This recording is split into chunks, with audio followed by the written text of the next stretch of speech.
Hey folks, it's Chris, welcome back. So today we want to discuss two different types of astrophotography. Here you can see Trevor from Astro Backyard taking his very first proper image of Saturn, even though he's in the astro business for years. I mean, you totally have to see his images and follow his channel. He produces great content and really knows how to capture faint and dim but beautiful images of distant nebula. But why is that so? Why has he never taken images of planets despite being a pro gamer in astro imaging for years? The answer is, he's in the other team. He's Team Deep Sky. And today you're gonna see that there are two different types of astrophotography, and that those types don't have very much in common. Okay, so on the one hand there is deep sky photography. Within this category we want to image very faint and very distant objects way past our own solar system. I did a video about different types of night sky objects, check it out. Those distant objects are mainly nebula or galaxies.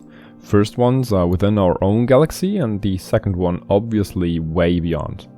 The key for deep sky astro imaging is to get as much information about those faint objects as possible, thereby creating beautiful images of them. This means taking very long exposures. The total added exposure time for one object might easily be measured in hours, cut into pieces of several minute-long sub-exposures.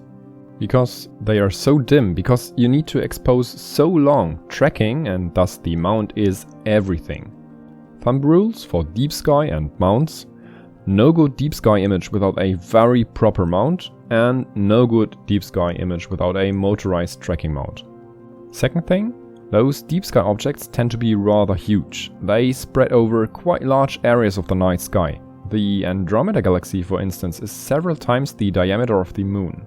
We just can't see it with the naked eye because it's so damn faint, not because it's particularly small. And therefore we need rather short focal length scopes. Those can frame huge chunks of the sky. 500mm is a first guess point for those scopes. Because if you go too high with focal length, given a certain sensor, the deep sky objects will likely be cut in pieces. So deep sky imaging is about exposure time, about faintness, not about focal length or magnification. That leaves us with the cameras. There are different types of cameras you can use, but every camera aims for A. Low noise with long exposures. Modern deep sky cameras are cool to achieve extra low noise profiles. By the way, see my video about stacking for more information about noise. And B. Large sensors. DSLRs with full frame are the most massive sensors out there. Unluckily quite noisy. Modern deep sky cameras are slightly beneath DSLRs, but with an extra low noise sensor. The larger the chip, the exponentially more expensive the camera gets. Boy are they expensive. So to sum up. Deep sky is about minute-long exposures and hours of integrated exposure time, mostly with short focal length scopes on high-precision motorized tracking mounts using a large, low-noise sensor. And planetary imaging? Yeah, it's quite the opposite. Let's have a look. So we can easily observe planets in the night sky with our own eyes. Venus is among the brightest objects in the night sky, outshone only by the Sun and the Moon. And this alone tells us the planets, I mean Venus, Mars, Jupiter and Saturn, are incredible bright objects. So to capture them, let's not forget the Moon, we only need to take very short exposures. We are talking about 10, 20, 30, 40 milliseconds in comparison with the hundreds of seconds for each deep sky frame and the hundreds of minutes for each deep sky project. On the other hand, planets are incredibly small in the sky. I mean, this is the Andromeda galaxy. This is the Moon, and this, wait, this is Mars. So to capture Mars, or one of the other planets, we need to magnify it, or in other words, we need a very long focal length. So my scope has 750mm native focal length, and to capture, say, Saturn, I use an additional 3x Barlow lens to triple my focal length, so I am left with 2.2 meters of focal length. And even at that focal length, Saturn would only appear like this on a common DSLR sensor. So, and as we don't need all that blackness around Saturn, but we're only interested in the planet itself, we choose something called a Planetary Webcam. The name suggests the idea of those cams is derived from the common PC webcams, but they're professional specialists nowadays, the remnants of the small chip. This small chip cuts down the image down to the area we are interested in, and it enables us to do something else. See, at those focal lengths, something is really coming into account: seeing. If you want to know more about seeing, there's a video within this tutorial. I'll put the link above. Seeing is something like the optical quality of the air, mainly influenced by the air movement, different temperatures and different air layers, and haze. And seeing will disturb your images, will blur them, and the planets will dance like bouncy balls in your image. The trick goes like that. As we use short exposure times, there might be millisecond intervals where the air is calmer than normal, just by good luck. Therefore, we won't just take one single frame of the planet. No, we take hundreds, no thousands of frames. And we don't capture an image, we capture a movie file with the highest frame rate possible. And the better the planetary webcam, the higher the frame rate can be. So the old webcams could achieve like 10 FPS.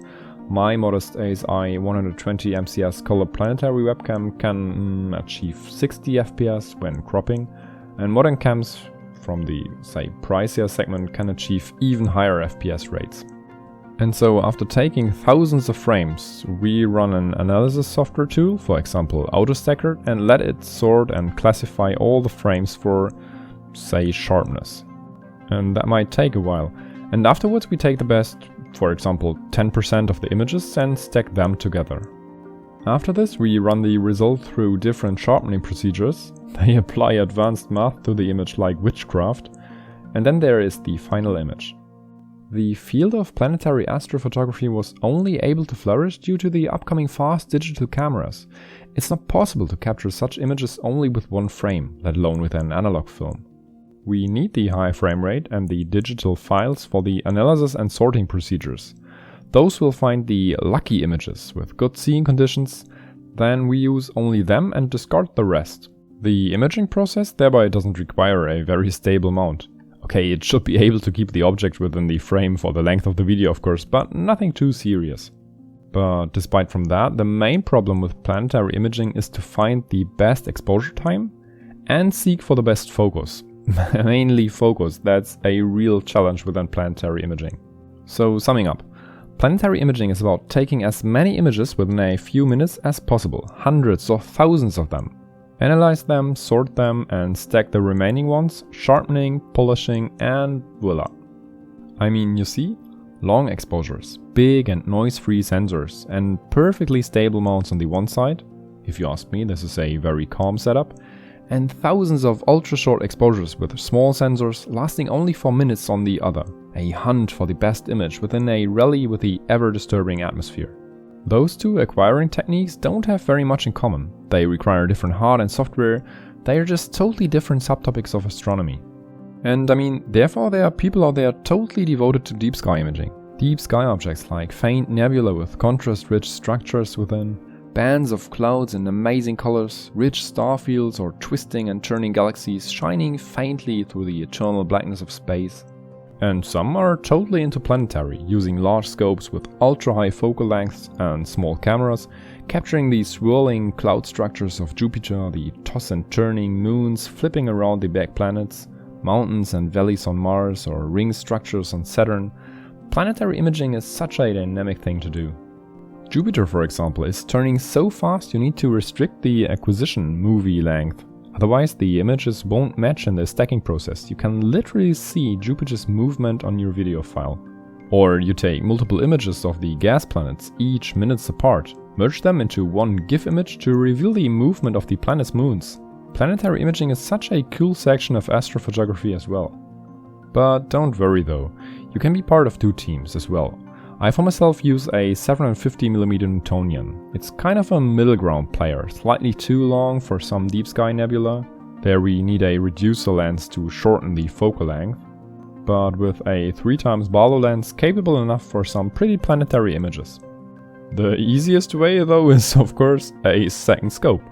As the old saying goes, if your scope is your last scope, something went wrong in the first place. There's always the need for a second scope. That's so true.